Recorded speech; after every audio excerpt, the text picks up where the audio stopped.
오늘은 주기도문 강의 두 번째 시간입니다.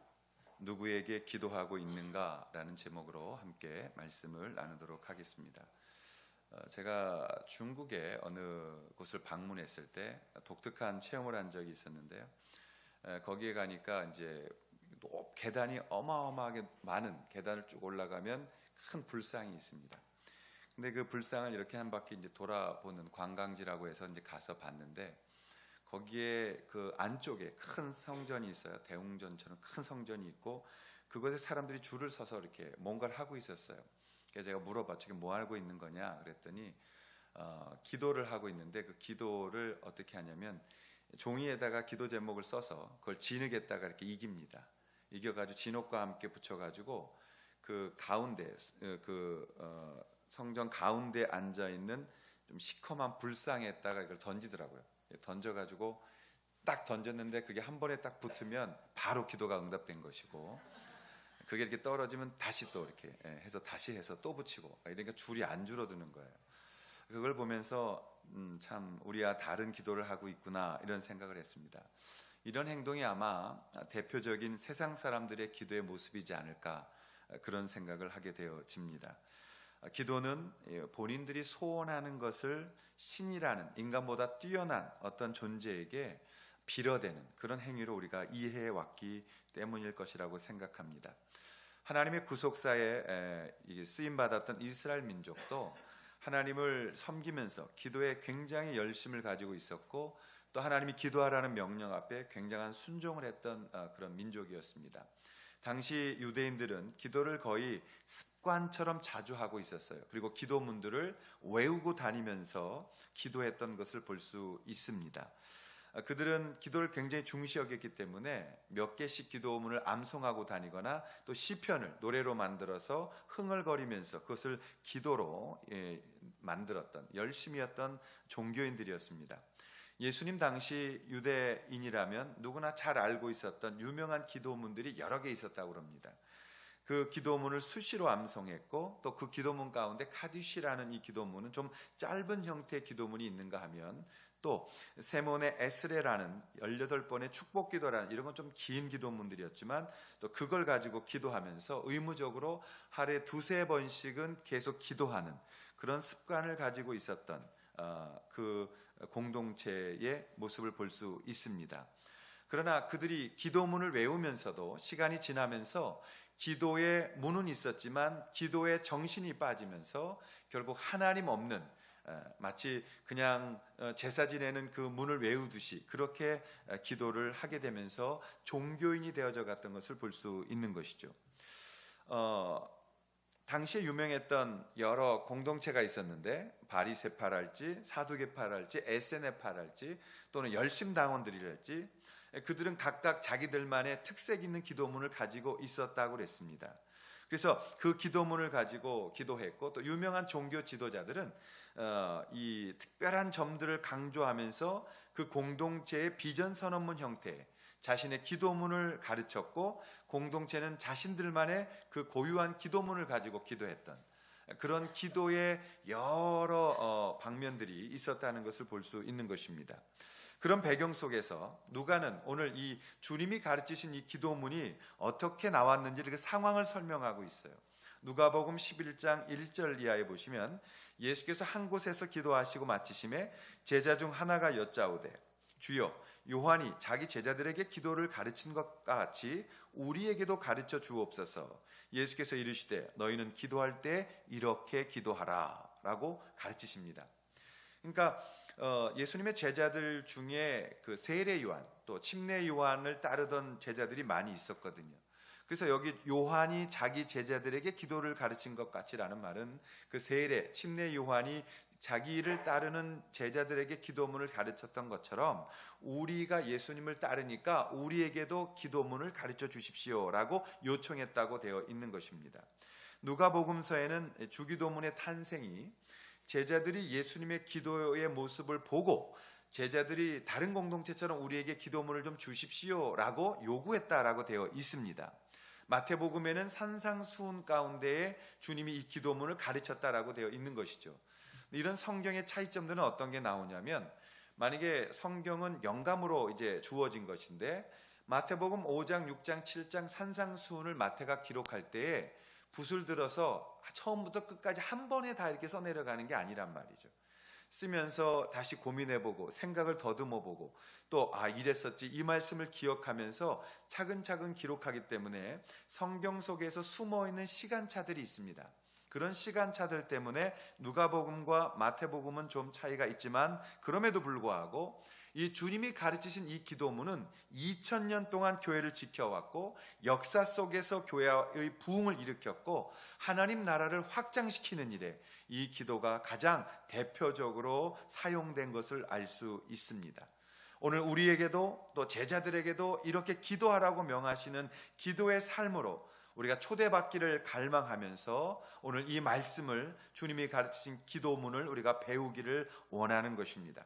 주님이 가르치신 기도문 어떤 것이 특징이 있을까요? 첫 번째, 그것은 기도는 주님의 명령으로 시작되어졌다라는 것입니다. 주님이 가르치신 이 기도는 주님의 명령으로 시작한다는 것입니다. 자, 9절에 보면 이렇게 시작합니다. 그러므로 너희는 이렇게 기도하라. 너희는 이렇게 기도하라. 기도는 주님의 명령으로 시작한다는 것입니다. 종교개혁자였던 그리고 종교개혁을 시작했던 로마 캐톨릭의 사제였던 마틴 루터는 이 주님이 가르치신 기도문에 대해서 이렇게 이야기를 했습니다. 이 기도는 주님의 명령에 대한 순종이라고 말했어요. 왜냐하면 너희는 이렇게 기도하라 라고 주님이 직접 가르치셨기 때문이다 라고 말하고 있습니다. 그렇습니다. 이것은 주님의 명령에 대한 순종을 요구하는 것입니다. 이 기도문은 해도 되고 안 해도 되는 것이 아니라 주님이 명령하신 것이었다라는 것입니다. 여러분, 예수님의 제자들은 그 당시 많은 종교 지도자들의 가르침을 알고 있었어요. 바리새인들도 가르쳤고 또 서기관들도 가르쳤고 또 여러 종교 지도자들이 그 말씀이라는 것을 가르쳤지만 예수님을 따르게 되면서부터 예수님께로부터 나오는 참 진리의 이 어마어마한 말씀을 그들은 듣게 되어집니다. 종교적인 가르침이 아닌 정말 하늘의 말씀을 그들이 듣게 되면서 이들의 마음속에는 꿈이 생기기 시작했습니다. 제자들은 예수님의 말씀을 들으면서 이 땅의 것으로부터 하나님께로 시선을 돌리는, 그분께 시선을 향하게 되는 이런 놀라운 마음의 두근거림과 흥분을 갖게 되어진 것입니다. 너희는 심령이 가난하구나. 천국이 너희 것이다. 그러면서 팔복을 설교하시고 너희는 소금이며 빛이기 때문에 세상에 나아가서 숨길 수도 없고 너희가 섞일 수도 없을 것이다. 그러므로 그것 때문에 너희는 좁은 길을 걸어가게 될 것이다. 그러나 두려워하지 말아라. 종교적이 되지 말아라. 나를 버린 자들이 되지 말아라. 종교인처럼 살지 말아라. 종교적인 외식으로 살아가지 말고 하나님은 너의 아버지이심을 너희가 알아. 그 하나님을 아버지로 부르며 그 아버지 앞에 나아가 너의 마음을 드려라 라는 이 하나님에서의 새로운 이 복음을 듣는 듯한, 그래서 제자들의 마음에 이 말씀으로 인한 전율이 흐르고 그들의 마음이 부흥이 임하기 시작했던 것입니다. 그들의 마음이 뜨거워지기 시작했고 이런 말씀을 어디서 들을 수 있겠느냐, 이것은 진정 하나님께로 주시는 말씀이로다 라고 그들은 메시아에 대한 꿈을 꾸기 시작했던 것입니다. 그랬던 그 제자들에게 오늘 주님이 제일 먼저 명령하신 것은 기도에 관한 말씀이셨어요. 너희는 이렇게 기도하라, 기도하라, 기도하라는 것입니다. 그러므로 우리 예수님 믿는 사람들은 하나님의 자녀된 자들로서 주님의 명령 앞에 순종하며 이 기도문으로 기도해야 한다는 것입니다. 여러분, 우리가 이 기도문으로 따라할 때 완전한 기도를 하는 것이요, 주님이 가르치신 이 기도문은 최고의 기도이며 우리가 순종해야 하는 기도라는 사실입니다. 그렇기 때문에 우리가 이것을 기도하고 눈을 떴을 때에는 이 말씀 그대로 순종하며 살아가려는 몸부림치는 결단의 삶이 우리 가운데 있어야 한다는 것입니다. 사랑하시는 여러분, 명령이라는 것은 명령권자의 기대가 있는 거예요. 명령이라는 것은 명령받는 자에게는 사명이 주어지는 것입니다. 주님은 우리에게 이 기도의 명령을 내리시면서 우리에게 이 땅에서 주님 대신해서 해야 할 사명을 부여하고 계시는 것을 볼 수 있게 되어지는 것입니다. 많은 성도님들이 또 신앙이 연수가 오래되지 않은 분들은 기도에 대한 부담을 여전히 가지고 있는 것이 사실이에요. 그래서 이렇게 말해요. 목사님, 저 기도시키면 교회 안 갑니다. 자살골 넣는 말을 해요. 저 기도시키면 교회 안 갑니다. 기도에 대한 이해도 엄청 많잖아요. 이렇게 어느 분이 교회 잘 처음 나오셨는데 어떻게 하다가 기도를 모르고 목사님이 시킨 거예요. 그러니까 이분이 기도하다가 기도할 말이 없는 거예요. 한숨을 푹 쉬시면서 아시지요? 감사해요. 아멘. 이런 분을 드셨다고 그러더라고요. 근데 그 말을 들은 그 기도를 들은 모든 분들이 마음에 감동이 있었다 그래요. 그래서 여러분, 기도라는 것은 우리에게 많은 부담이 주는 것이 사실이에요. 그러나 기도를 잘하려고 하면 부담되어지는 거지만 기도는 배우는 것입니다. 그렇기 때문에 주님이 가르치신 이 기도문을 따라서 우리가 기도할 수 있다면 우리는 주님이 가르치신 그 기도문을 따라 기도하는 사람들이 되어져 갈 수 있다라는 것입니다. 여러분, 기도는 어떠한 이론이나 어떤 책에서 배우기보다는 기도는 기도함으로써 배우는 것입니다. 이 기도를 배운다라는 것을 이 성경 속에 모세라는 인물을 통해 보면 여호수아에게 가르치셨던 방법이 있습니다. 이 모세라는 민족의 탁월한 지도자가 있었어요. 근데 이 모세는 가나안에 들어가지 못합니다. 약속의 땅에 못 들어가요. 그리고 모세의 뒤를 이은 지도자가 여호수아라는 분이었습니다. 이 여호수아라는 분이 기도를 배워야 되는데 어떻게 기도를 배우냐면 그 기도의 장이 출애굽기 17장에 나옵니다. 출애굽기 17장에 보면 이스라엘 민족과 아멜렉이라는 민족이 전쟁을 치르는 모습이 나옵니다. 근데 이 이스라엘과 아멜렉이 전쟁을 치르는데 이 전쟁의 이야기는 참 세상의 전쟁 이야기와는 다른 모습을 가지고 있습니다. 많은 그 고대의 전쟁은 사실 숫자가 굉장히 중요했어요. 숫자가 많은 쪽이 당연히 이기게 되어지거나 아니면 무기가 석기를 가지고 있거나 청동기를 가지느냐 아니면 철기의 무기를 갖고 있느냐 마병이 있느냐 이런 무기에 따라서 전쟁의 승패는 결정되었던 것입니다. 그런데 이 이스라엘과 아멜렉의 전쟁을 보게 되어지면 재미있게도 흥미롭게도 그 전쟁은 모세라는 지도자가 산꼭대기에 올라가서 손을 들고 있느냐 내리느냐에 따라서 전쟁이 어느 쪽으로 유리해지느냐가 결정되어진 것입니다. 자, 이제 모세는 하나님 앞에 명령을 받고 산 위에 올라가서 손을 들고 있습니다. 여호수아는 병사들을 데리고 아멜렉과 막 전쟁을 치르고 있어요. 그런데 놀라운 것을 여호수아가 체험하게 됩니다. 이 전쟁의 생사의 갈림터에 있는 그곳에서 이 여호수아는 기도를 배우고 있다는 사실이에요. 전쟁이 벌어지고 있는데 가만히 보니까 이 전쟁이 이상한 거예요.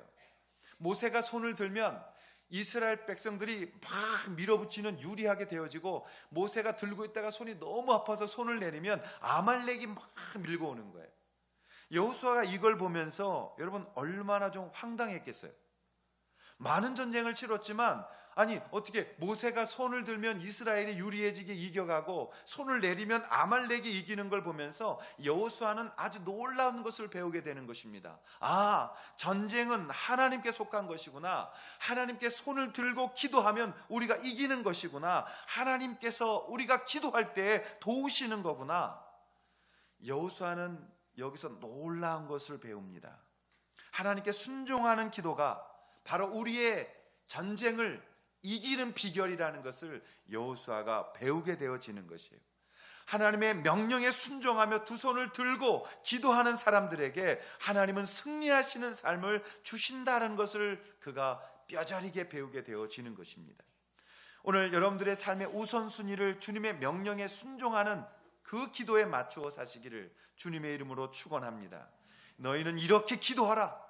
바로 이 주님의 음성에 순종하면서 주님의 명령에 기도하는 기도의 용사들이 되셔서 기도를 배우고 그 기도를 통해서 하나님과 함께 동행하는 복된 기도의 명령에 순종하는 사랑하는 성도들이 되시기를 주님의 이름으로 축원합니다. 주님의 기도문, 주님이 가르치신 기도문, 그 특징은 무엇일까요? 두 번째로 그것은 이 기도는 우리를 향하신 예수님의 소원이 담겨 있다는 것입니다. 여러분, 이 기도는 단순한 기도가 아니라 우리를 향하신 예수님의 소원이 이 기도문에 담겨 있다는 것입니다. 9절 말씀을 보시면 너희는 이렇게 기도하라고 말씀하고 있어요. 사랑하신 여러분, 당시의 유대교는 껍데기만 남은 인간의 종교가 되어 있었습니다. 유대교는 겉은 하나님을 어마어마하게 사랑하는 종교처럼 보였지만 그러나 그들의 마음은 이미 다 주님을 떠나 있었던, 그리고 결국은 껍데기로 자신을 자랑하고 자신이 얼마나 위대한지를 드러내기를 원하고 이 사람들을 무시하며 경시 여기는 그런 풍조가 그들 가운데 있어서 기도조차도 자기가 얼마나 위대한지를 드러내는 이 우상을 숭배하는 기도문이 되어져 있었다라는 것입니다. 하나님이 유대 민족에게 기도를 가르칠 때 그런 것을 바라신 건 아니셨을 거예요. 겸손하게 하나님 앞에 나와서 엎드리며 하나님 앞에 무릎을 꿇고 하나님의 소원을 그들의 기도 속에 담으사 그들이 주님을 사랑하며 이웃을 사랑하는 것으로 나아가기를 원하셨을 것입니다. 그럼에도 불구하고 그들의 거룩한 삶은 내려진 채 그들은 자기들만을 위한 기도문으로 그것을 바꾸어 버려서 하나님의 소원을 깨버리는, 하나님을 아프게 하는, 기도조차도 하나님을 아프시게 해서 이사야 1장에 보면 저희들이 예배당에 오지 못하도록 문을 닫아 걸어라, 기도하지 마라, 너희들의 기도 소리가 너무너무 싫다라고 소리치실 만큼 그들의 기도는 하나님 앞에서 멀리 떨어져 있으셨던 것입니다. 오늘 예수님께서 왜 이 기도문을 가르치고 계시실까요? 그냥 보통 기도문이 아니라 이 기도문 속에는 주님의 분명한 목적의 소원이 담겨져 있는 것을 볼 수 있는 것입니다. 예수님이 이 땅에 오셨습니다. 오셨던 목적대로 우리가 하나님의 자녀가 되도록 우리를 위하여 예수 그리스도는 십자가에 못 박혀 죽으신 것입니다. 그리고 주님은 이 7가지의 기도문으로 우리에게 기도하게 시키셨는데 3가지는 하나님을 향한 것이요 4가지는 우리 공동체를 위한 기도문이었어요.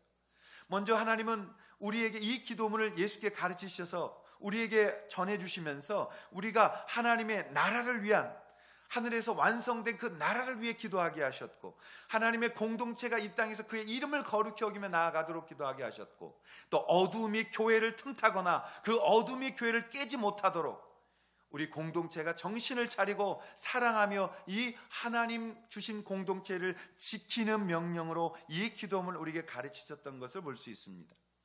사랑하시는 여러분, 어두움은 지금도 교회를 깨기를 원하고, 어둠은 우리 사이에 들어와서 우리를 갈라놓기를 원하고, 어둠은 우리 가운데 이간질시키며 우리가 말씀에서 떠나기를 원하고, 시험 들기를 원하고, 낙심하기를 원하고, 절망하기를 원하고, 믿음을 포기하고 세상 사람들처럼 살아가기를 원하고 있다는 것입니다. 그 어둠은 지금도 우리로 하여금 하나님의 아들, 딸이라는 정체성을 잃어버리게 하며 우리를 세상 속에 묻어버리고 공동체가 와해되고 힘을 쓰지 못하도록 우리를 막고 우리를 방해하고 있는 것입니다. 예수님은 우리가 기도해야 한다고 명령하십니다. 예수님의 소원은 우리가 당신이 없는 이 땅에서 우리 그리스도인들이, 교회가 주님의 그 삶을 대신하여 이 땅에 하나님의 나라가 편만하게 땅끝까지 이루어지기를 원하시는 마음을 우리 가운데 이 기도문을 통해서 주고 계시는 겁니다. 예수님께서는 종교적으로 섬겼던 멀리 있는 신이 아니라 하나님 아버지는 나의 아버지시다라는 사실을 우리 가운데 가르치시면서 자기 숭배를 하거나 종교적인 죄의식을 통한 기도가 아니라 아버지 앞에 친근감 있게 그분 앞에 나아가서 그분과의 관계를 붙들고 아바, 아버지라고 기도하는, 우리를 만드신 그 창조의 목적을 다시 한번 회복시키시고 하나님 앞에서 그 회복된 자녀들이 기쁨을 누리며 하나님 아버지와 동행하는 복된 삶을 살기를 원하기를 이 기도문을 통해서 소원하고 계신 것을 볼 수 있습니다. 너희가 기도하는 그분은 너희의 아버지라는 사실이에요. 여러분, 멀리 있는 미지의 신이 아니라 우리를 구원하신, 우리를 부르신 우리의 아버지 되시는 그분이 지금 나의 기도를 듣고 계신다라는 것입니다. 우리가 그분 앞에 기도하는 것입니다. 그러므로 기도는 다시 바꾸어 말하면 정말 우리 속에서 정말 자연스럽게 기도할 수 있는, 정말 이 땅에서 가장 쉽게 할 수 있는 것이라고 주님은 가르치고 계시는 것입니다. 주님이 가르치신 이 기도문을 드리면 우리는 완전한 승리를 얻게 되어지는 것입니다.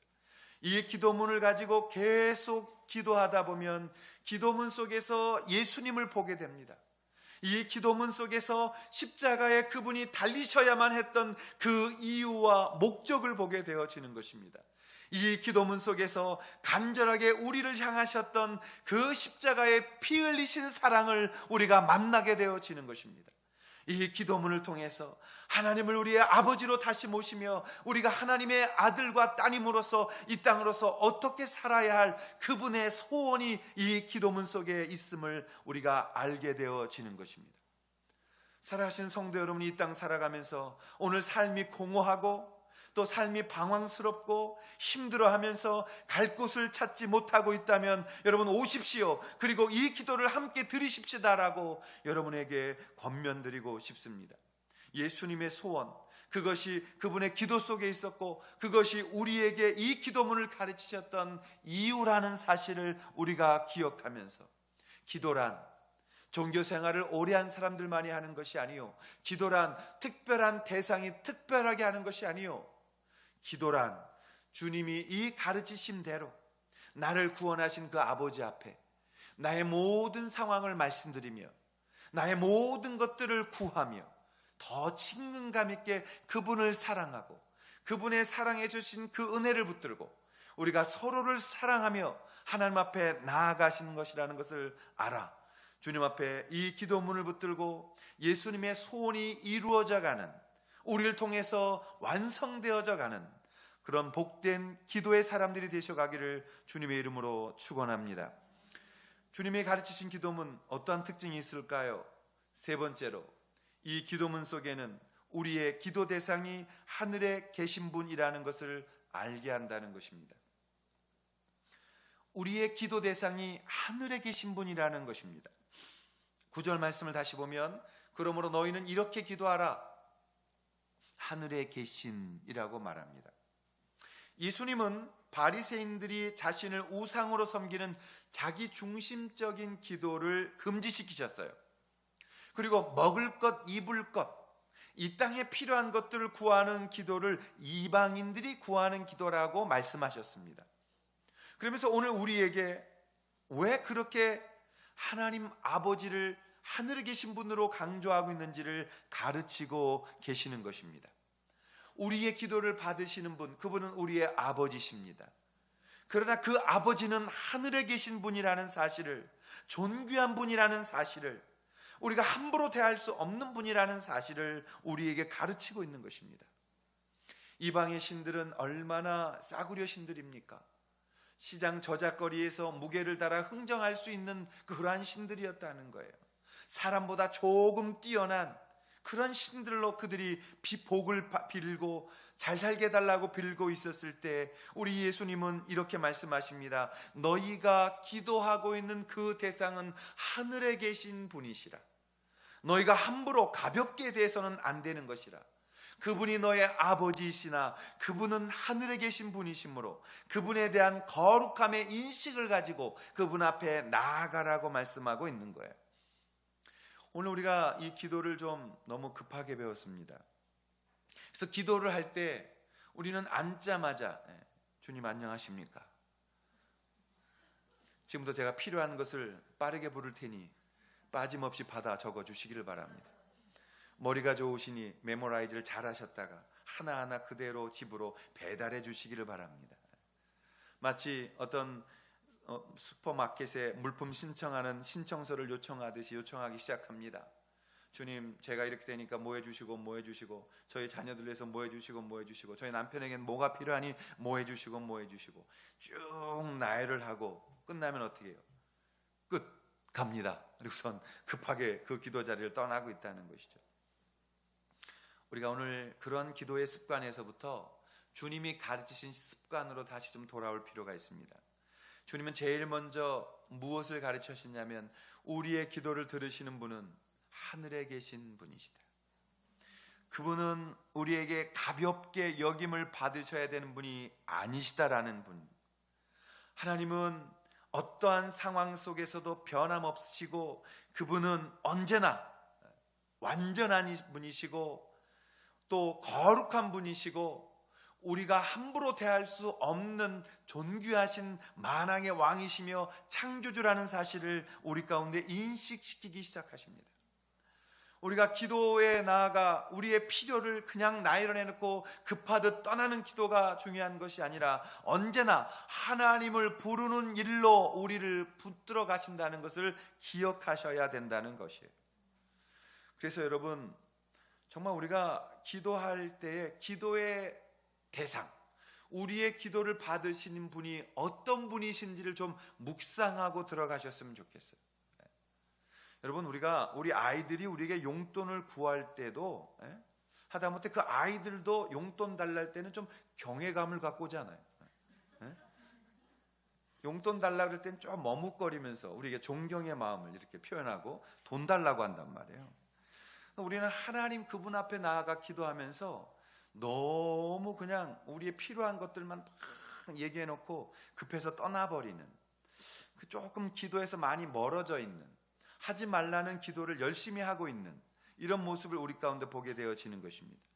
우리의 기도는 어떤 상황에서든지 그 지존하신 그분 앞에, 스스로 계시는 그 존재자이 되신 그분 앞에 우리가 경배와 찬양을 올려드리고, 우리가 하나님 앞에서 그 하나님의 이름을 거룩히 부르는 거룩한 마음으로 접근하고, 그분에게 필요한 것들을 나열하기 이전에 그분이 나에게 어떤 말씀을 하시고자 하는지를 귀담아 듣는, 그래서 그분의 뜻이 어디 있는지를 우리가 찾으려는 그분 앞에서의 나아감이 우리에게 필요하다는 것입니다. 우리가 그 하나님 앞에 기도하러 나올 때 그 관계를 가지고 하나님 앞에 경외함을 가지고 거룩한 백성으로서 위대하신 분 앞에 서기를 원하고 계셨던 것을 볼 수 있는 것입니다. 하늘에 계신 그분을 인식하고, 우리가 함부로 할 수 없는 그분임을 인식하고, 그분은 우리에게 빚진 게 있으신 분이 아니십니다. 우리가 이거 달라 함부로 우리가 달라고 말할 수 있는 분이 아니신 것입니다. 그분은 우리를 긍휼히 여기시며 우리를 사랑하시기 때문에 그것을 주시는 분임을 알아 감사로 나아가며 그분 앞에 엎드릴 수 있는 그런 우리의 마음이 있을 때 주님은 우리의 기도에 응답해 주시는 것입니다. 그러면 하나님은 왜 하늘에 계신다고 예수님이 가르치셨느냐? 우리 성경에는 하늘이라는 하늘이 단수로 쓰여져 있습니다. 그러나 헬라어 성경을 바라보게 되면 그 하늘들이라고 되어 있어요. 그래서 호엔토이스 우라노이스라는 헬라어로 되어 있어요. 이것은 복수를 말하는 겁니다. 그 하늘들 안에 계신 분이라는 거예요. 왜 하늘들이라는 복수를 썼냐면 유대인들은 예로부터 하늘은 세 개의 층으로 나뉘어져 있다고 믿었습니다. 첫 번째 층은 비행기가 날아다니는, 새가 날아다니는 하늘. 두 번째 하늘은 우주에 별들이 떠 있는 우주의 하늘. 세 번째 하늘은 하나님의 보좌가 있으신 그 헤븐이라는 하늘. 그 세 개의 하늘이 있다고 유대인들은 믿어왔어요. 그래서 유대인들은 하늘과 하나님을 동의어처럼 사용해 왔던 것입니다. 예수님은 우리에게 이 땅을 살면서 하나님의 자녀들답게 언제나 하늘에 계신 주님을 바라보라고 가르치고 계신 거예요. 우리는 땅의 백성들이 아님을 하늘을 보고 기도하라고, 하늘을 바라보라고, 눈을 들어 기도하라고, 이 땅의 것을 위해서 기도하는 존재가 우리가 아니라고 가르치고 계신 것입니다. 여러분, 우리의 기도를 받으시는 그분은 하늘을, 만물을 지으신 창조자 하나님을 믿으시기 바랍니다. 그분이 마음만 먹으면 주시지 못할 것이 무엇이 있겠어요? 우리가 예수 그리스도를 믿는 순간 우리는 모든 것을 다 받은 사람들이에요. 그래서 우리는 땅의 것을 두려워하지 않습니다. 땅의 것에 목매어 살지 않습니다. 땅의 것을 인생의 목적으로 놓고 살아가지 않습니다. 우리는 먼저 그의 나라와 그의 의를 구하며, 주께서 말씀하셨어요. 너희는 무엇을 먹을까, 무엇을 마실까, 무엇을 입을까 아무 걱정하지 말라. 저 날아가는 참새 한 마리를 보라. 저는 창고에 들이지도 않고 걱정하지도 않아도 너의 천부 아버지, 너의 아버지께서 먹이며 기르시지 않는가? 너희들은 저 참새보다 귀하지 아니한가? 그런 너희들을 하나님께서 굶기시며 하나님께서 없이 하시겠는가? 너희들은 이방인들처럼 구하지 말라. 너희는 하나님의 나라를 위해 구하라. 너희는 하나님의 것을 구하라고 주님이 말씀하신 거예요. 여러분, 기도하러 무릎을 꿇으시면 하나님의 나라를 위해 기도하십시오. 그 기도문의 문을 열 때 영광된 기도 제목들이 우리 안에 펼쳐질 것입니다. 단지 이거 주세요, 이거 주세요, 이거 주세요가 아니라 주님의 나라를 우리 앞에 기도 제목으로 삼고 나아갈 때 우리의 기도가 얼마나 기쁘며 얼마나 놀라우며 얼마나 위대한지를 우리 스스로 알게 되어질 것입니다. 하나님의 나라가 이 땅에 임하도록, 하나님의 나라가 내 삶 가운데 임하도록, 하나님의 나라가 우리 교회 가운데 임하도록, 하나님의 나라가 한국 땅에 임하기를, 하나님의 나라가 모든 족속에게 임하기를, 그 나라로 들어가 보면 그 영광, 하나님의 쉐키나 그 영광이 우리 가운데 임하여 주시기를, 하나님의 그 임재하심의 영광, 하나님의 역사하시는 놀라우신 위대하심, 여러분 이것들을 붙들고 기도할 때 우리의 기도는 상상을 초월할 수 있는 어마어마한 놀라운 것들을 누리게 되어진다는 사실이에요. 눈을 두십시오. 단지 먹고 사는 것만을 위해 기도하는 이방인의 기도에서 떠나 하나님의 나라를 구하십시오. 하나님의 아들답게 기도하십시오. 하나님의 따님들답게 기도하십시오. 그의 영광을 이 땅에 내려주는 하나님의 중보자로서 기도하십시오. 그때 하늘의 문이 열리는 거예요. 우리가 정말 그때 깊숙이 주님 앞에 들어가 그 기도 속에 주님을 만나며 그분의 음성을 들으며 하나님의 하실 일을 논하는 그 영광 속에 이 기도의 의미를 알게 되어지는 것입니다. 우리는 그것을 거룩이라고 말합니다. 우리의 기도는 거룩해야 되는 것이에요. 구분되어져야 되는 것이에요. 단순하게 이방인과 같은 그 기도를 반복적으로 되새기면서 아무리 방언하고 아무리 다른 것을 해도 기도의 방향성이 달라져 있다면 우리의 기도는 단순한 이방인의 기도에 머물 수밖에 없게 되는 거예요. 여러분의 기도는 하나님의 아들들이며 하나님의 딸들이라는 기도예요. 이 기도는 세상에 할 수 없는 기도고, 그것 때문에 하늘에 계신 내 아버지 앞에 우리가 나아가야 되는 것입니다. 우리와 구분되는 하늘의 하나님께 하늘의 백성으로서 나아가서 입을 열어 기도하라고 예수님이 가르치고 계시다는 것입니다. 그 기도 속에 기적이 있고, 그 기도 속에 승리가 있고, 그 기쁜 기도 속에서 우리는 주님의 무한하신 영광을 만나게 되어지는 것입니다. 미국의 백화점 왕으로 알려진 J.C. 펜이라는 분이 있었어요. 근데 이분이 간증을 하셨는데, 이분은 목사의 아들로 태어났다고 합니다. 이분은 사업가가 되기를 원했고 여러 사업을 하기 시작했습니다. 그런데 하는 사업마다 왜 그리 안 되는지 점점 빚이 많아지기 시작했습니다. 빚이 많다 보니까 삶이 허덕이기 시작하고 이곳저곳 빚 갚으라는 사람들에게 시달리게 되고 생활고에 시달리게 되고 걱정 근심이 어깨를 짓누르면서 마음의 병이 생기기 시작했어요. 그리고 그 병 속에서 어떻게 살아야 될지를 잃어버리게 되어졌어요. 그리고 그는 더 이상 사회생활을 할 수 없는 악화된, 건강을 다 잃어버린 그러한 불쌍한 지경에 이르렀고 병원에 입원하게 됩니다. 미시간주에 있는 배틀 클릭이라는 병원에 격리 수용되어져서 거기서 투병 생활을 하고 있었어요. 모든 삶의 의미를 잃어버렸고 무엇을 해도 내가 자신감이 없는 그런 삶 속에서 페니는 어느 날 병실에 앉아 있는데 이상한 찬송 소리에 끌리게 됩니다. 바람 소리를 타고 흘러오는 그 찬송 소리가 자신의 무거운 몸을 일으키게 만들더니 그 찬송 소리를 쫓아 한 걸음 한 걸음 나아가게 되었다라고 말합니다. 그리고 마침내 어느 작은 건물 앞에 섰는데 그곳에 찬송 소리가 그곳에부터 나오기 시작했어요. 그 안을 들여다보니까 찬양하고 기도하는 그런 기도회가 열리고 있는 시간이었다고 그랬어요. 문을 열고 들어가서 맨 뒷자리에 가만히 앉아 있었답니다. 그런데 그날 늘 듣던 찬송가가 연주되고 있었다 그래요. 너 근심 걱정 말아라. 주 너를 지키리. 주 너를 지키리. 아무 때나 어디서나 주 너를 지키리. 그 찬양을 듣고 있는 페니가 하나님 앞에 엎드리게 되어졌습니다. 하나님, 나는 아무것도 할 수 없습니다. 하나님, 나는 지쳐버렸습니다. 저를 좀 도와주십시오. 제가 무엇인가를 다시 할 수 있게 해주십시오.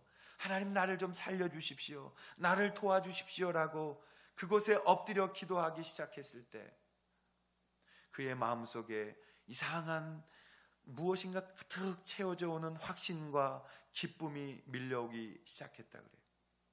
그리고 나서 그 마음속에 감사와 행복이 차오르기 시작했고, 그렇게 기도했을 때 하나님이 자기를 사랑하신다는 그 사랑이 다시 회복되어지기 시작했다 그랬어요. 그리고 주님이 나를 고쳐주실 것이라는 믿음이 확실히 그 안에 들어오기 시작하면서 그는 그 자리에서 일어날 수 있었다고 그랬어요. 페니는 그 순간을 이렇게 간증했습니다. 그때 나는 무한히 어두운 공간에서 찬란한 태양빛으로 옮겨지는 느낌이었습니다. 나를 억누르고 있던 무거운 짐에서 홀가분하게 벗어나는 것을 확실히 느낄 수 있었습니다. 그곳을 나올 때 나는 완전히 새로운 사람으로 변하게 되었고, 나는 그곳에서 살아계신 나의 아버지를 만날 수 있었습니다. 그 후에 페니는 건강을 회복합니다. 그리고 다시 나와 용기를 내서 사업을 시작합니다. 그리고 마침내 미국 백화점 왕이 될 수 있었다라고 간증하는 것입니다. 오늘 페니와 같이 힘들어있고 지쳐있고 기도해야 되는 무슨 부담을 느끼면서도 어떻게 기도할 줄을 몰라 하나님 앞에 제발 기도할 수 있게 해주세요라고 기도하는 분들이 있다면, 또 지쳐있어서 삶의 소망을 잃어버리고 무기력한 삶 속에서 하나님 내가 무엇인가를 좀 할 수 있기를 원합니다라고 주님 앞에 나오기를 소원하고 있는 분들이 있다면 오늘 이 기도 앞으로 나오십시오. 그리고 주님이 가르치신 이 기도문을 펴십시오. 그렇게 기도하십시오. 하늘에 계신 우리 아버지여라고 기도하십시오. 그분이 하늘에 계셔서 우리의 기도를 듣고 계시고 나의 아버지로서 내 작은 신음에도 응답하시는 나의 아버지, 나의 하나님이라는 사실을 기억하시고 그분 앞에 무릎 꿇으십시오. 그분의 음성 앞에 귀를 기울이십시오. 그분은 나의 아버지셔서 나의 기도에 응답하시고 나의 기도에 말씀하시고 당신이 원하시는 곳으로 나를 이끄사 나를 치유하시고 나를 회복시키시고 하나님의 아들, 하나님의 따님으로서 다시 일어나 걷게 하시는, 승리케 하신 주님을 우리가 만날 수 있기를 원합니다. 그 주님은 돕지 못할 분이 없으시고 용서하지 못할 죄가 없으시고 치유하지 못할 병이 없으신 나의 하나님을 믿고 오늘 예수께서 가르치신 이 기도를 붙들고 아버지 앞으로 나아가 그분 앞에 이 기도로 서는, 이 기도를 드릴 수 있는 기도의 사람들, 기도의 용사들, 세상을 바꾸는 기도의 멋진 성도들이 우리가 될 수 있기를 주님의 이름으로 축원합니다. 이제는 왜 나만 겪는 고통이냐고 불평하지 않겠습니다. 하나님 아버지, 왜 내 인생은 이렇게 꼬여만 가냐고 불만 품지 않겠습니다. 우리에겐 답이 있기 때문입니다. 우리는 가서 엎드릴 나의 아버지 전능하신 하나님이 계시기 때문입니다. 우리가 포기하지 않아도 되기 때문입니다. 우리가 이대로 무너지지 않아도 되기 때문입니다. 주님, 우리 가운데 하나님의 그 능력을 가지고 기도하게 하셔서 아버지 앞에 서게 하시고 다시 일어나 걷게 하시고 승리할 수 있도록 인도하여 주시옵소서.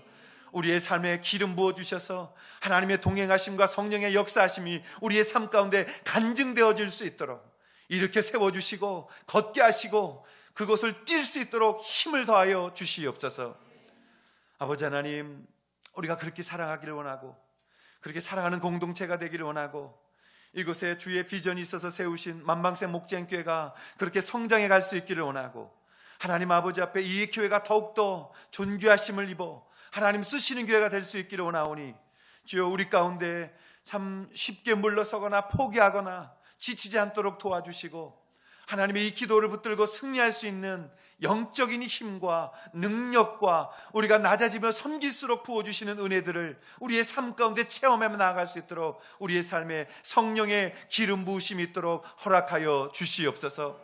이제는 우리 주 예수 그리스도의 은혜와 살아계신 하나님 아버지의 사랑하심과 지금도 우리와 함께 하시며 페니처럼 힘주시고 위로주시는 성령님의 내주 교통하심이 주님 앞에 이 기도문을 붙들고 기도하기를 소원하는 사랑하는 당신의 모든 자녀들 머리 위에 이제로부터 영원토록 함께하여 주시기를 간절히 축원하옵나이다. 아멘.